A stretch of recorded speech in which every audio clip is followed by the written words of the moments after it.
आज दिनांक 18 डिसेंबर 2025 रोजी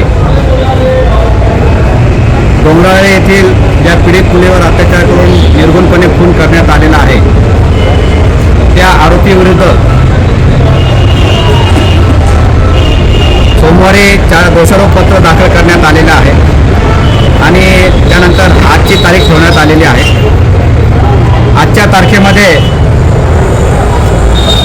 आरोपीविरुद्ध जो काही खटला चालणार आहे तर तो खटला कशा प्रकारे चालणार आहे या संबंधीचं युक्तिवाद आदरणीय उज्ज्वल निकम साहेब यांनी VCवर हजर राहून माननीय न्यायालयाला पटवून दिलेला आहे। त्या कामी निकम साहेबांनी युक्तिवाद केलेला आहे।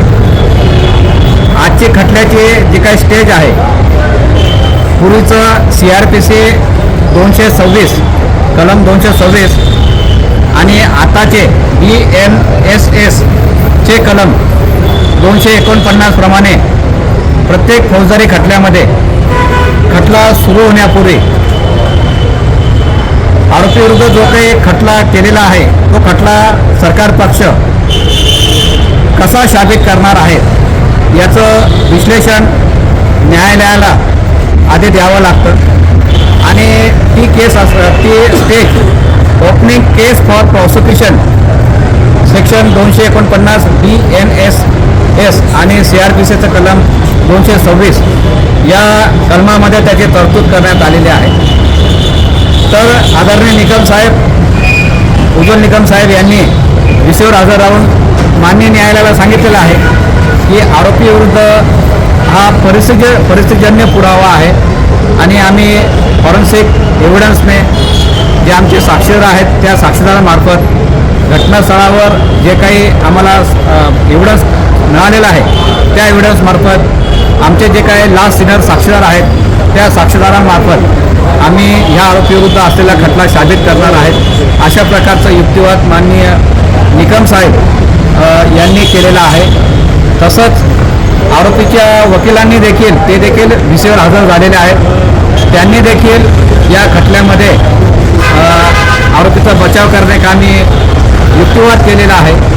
त्या आरोपीच्या वकिलांनी असं सांगितलं आहे की आरोपीविरुद्ध सरकार पक्षाने कुठल्याही प्रकारचा पुरावा जो आहे तो व्यवस्थितरित्या मांडलेला नाही आहे, कलेक्ट केलेला नाही आहे आणि त्याच्यामुळे आरोपीला सोडून द्यावं असं आरोपीच्या वकिलांनी युक्तिवाद केलेला आहे।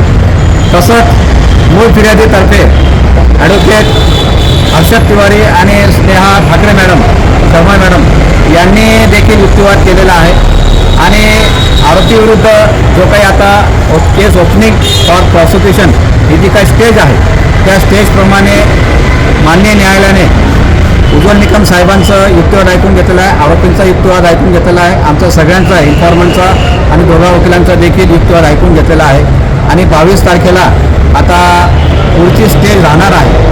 त्याचप्रमाणे निकम साहेब यांनी या आरोपीविरुद्ध जो काही चार्ज ठेवायचा आहे तर कच्चा ड्राफ्ट द्यायचा असतो तर तो ड्राफ्ट चार्ज देखील निकम साहेबांनी आज माननीय न्यायालयापुढे सादर केलेला आहे। तो देखील आम्ही त्यांच्या वतीने आज माननीय न्यायालयात फाईल केलेला आहे। यापुढे आरोपीविरुद्ध